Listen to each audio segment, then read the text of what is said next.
On quiet early mornings at Cold Spring Harbor in New York, an elderly woman could always be found crouching quietly amid endless rows of corn. Barbara McClintock was once exiled and dismissed by the mainstream scientific community, labeled a stubborn eccentric and a delusional madwoman by her peers, yet she never wasted time defending herself or arguing with the world. She simply sat patiently before her microscope, watching genes leap and dance across living cells just like soft musical notes.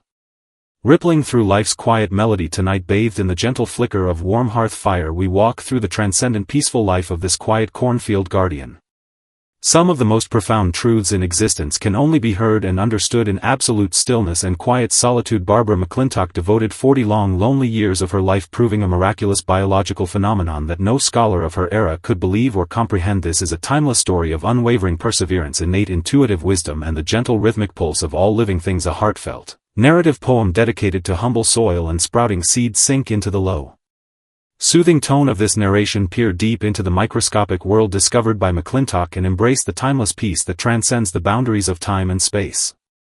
She craved no meaningless social interaction, pursued no dazzling medals or worldly honors. Her only lifelong companions were the tall corn plants that surrounded her every day. Barbara McClintock stands as a true hermit in the history of modern science, a visionary prophet who saw through the hidden coded secrets of life itself. On this quiet night, let us set aside all inner impetuosity, anxiety, and restlessness and step entirely into her pure, peaceful world, a realm filled only with soft breathing and the gentle rustle of swaying leaves. Close your eyes slowly and find the long-lost peace of your own heart within. Barbara McClintock's quiet, persistent, lifelong devotion. In the middle of the 20th century, while male scientists crowded inside bright conference halls at Cold Spring Harbor fiercely debating the fixed, unchanging laws of genetic inheritance, a slender, quiet woman dressed in soil-stained overalls knelt alone in towering cornfields, completely absorbed in her work. This quiet, unassuming woman was Barbara McClintock. With an almost devout and reverent gaze, she traced and stroked the irregular purple speckles scattered across green corn leaves. Those subtle, unique marks were life's silent mockery of human scientific ignorance, the most authentic, tangible proof that genes could shift, jump, and rearrange their positions within the genome. Tonight, beside the softly dancing firelight, we follow this gentle, unhurried story and uncover the true depths of her extraordinary life. She was once a wandering outcast in the rigid world of academia, dismissed and pitted by fellow researchers who believed her discoveries were nothing more than wild science fiction fantasies. Yet in those 40 years of profound solitude, she found unparalleled joy and heard the softest, most secret whispers of all living life. This is an immensely calming story of how gentle, unyielding patience defeats arrogant prejudice, and how pure, intuitive perception pierces through the limitations of time to grasp eternal truth. In the year 1951, Barbara McClintock stood alone on the lecture stage at Cold Spring Harbor, facing a sea of doubtful, mocking, and disdainful eyes from the most authoritative figures in global biology. She bravely attempted to reveal a groundbreaking truth that would overturn all established scientific belief. Genes are not rigid, static beads strung fixed in place along chromosomes. They possess the ability to move, jump, shift positions, and actively rearrange themselves to adapt and survive in that rigid, conventional era. Her theory sounded no different from denying basic scientific facts, a blatant contradiction to every universally accepted rule of genetics. Senior scholars in the audience frowned in confusion, unable to comprehend the radical ideas of this woman who spent all her time rolling in farm soil and tending cornfields rather than studying in formal laboratories. The moment her speech ended, the venue fell into dead silence, broken only by a few sparse, polite rounds of applause tinged with pity. In that single instant, a vast, unbridgeable gap opened beneath her feet, cutting her off entirely from the mainstream scientific world and casting her into complete academic isolation. Yet Barbara shed no tears, felt no anger, and held no resentment. She simply tidied up her research charts and experimental records with calm composure before walking silently back to her quiet cornfield. She understood deeply that universal truth had long existed, waiting patiently for human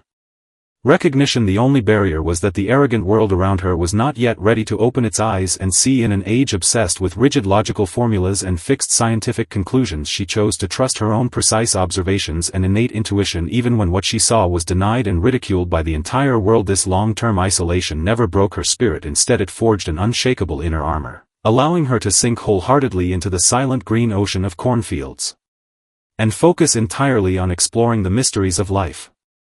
To decipher the hidden meaning of those jumping genetic markers, Barbara embarked on a decades-long journey of rigorous, disciplined research akin to a monk's lifelong spiritual practice. She rose at 4 o'clock every early morning, stepping into the dewy cornfields before the sunrise fully dissipated the morning mist, personally pollinating each corn seedling and tending every plant with meticulous care. In her eyes, every unique seed color and every subtle vein pattern on corn leaves represented a living jumping genetic code carrying the hidden messages of evolution and life. She once said that when you dedicate enough time and attention to observing and understanding living creatures, you gradually blend into them, becoming one with their life force and rhythm. She would sit motionless before her old microscope for more than 10 hours at a time, her eyes growing dry and sore from prolonged focus, yet she never shifted her gaze or relaxed her concentration through endless hours of careful observation. She discovered the mysterious regulatory genetic elements that appeared and vanished across chromosomal structures, witnessing firsthand the flexible adaptive nature of living genes. During those long quiet decades, the outside world underwent earth-shaking scientific breakthroughs. The discovery of the DNA double helix ushered biology into a brand new molecular research age, while the entire academic world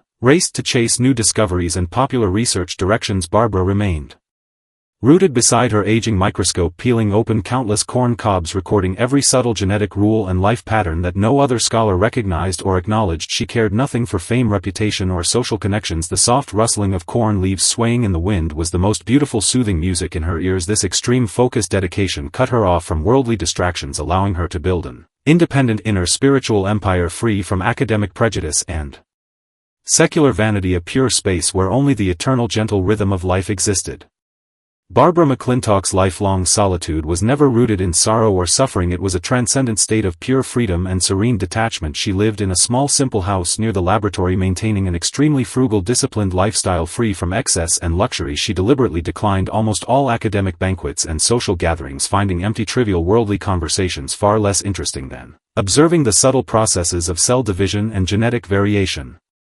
On cold, quiet winter nights, she would sit beside the warm fireplace, flipping through decades of handwritten experimental records. Every line of data and every old observation note felt vividly alive to her. She existed parallel to the bustling, rapidly changing world around her, moving forward steadily in her own quiet, independent dimension. The label of academic outsider and eccentric outcast freed her entirely from the pursuit of secular success and worldly fame, perfectly protecting her rare, delicate scientific intuition. Unique to her keen perceptive mind, she often wandered slowly through the cornfields, quietly observing how nature resolved complex conflicts, adjusted growth rhythms, and repaired damage on its own. Through years of intimate contact with natural life, she realized that living organisms are never mere mechanical combinations of separate parts, but complete holistic entities capable of improvisation, adaptation, and self-healing. This profound, forward-thinking insight allowed her to maintain elegant calm and unshakable poise even during the decades when she was completely forgotten and abandoned by the academic community. She was like a resilient plant growing firmly in the cracks of steep cliffs, needing no abundant sunshine or rich nourishment, relying only on the faint, gentle light of truth to grow steadily and bloom quietly on her own.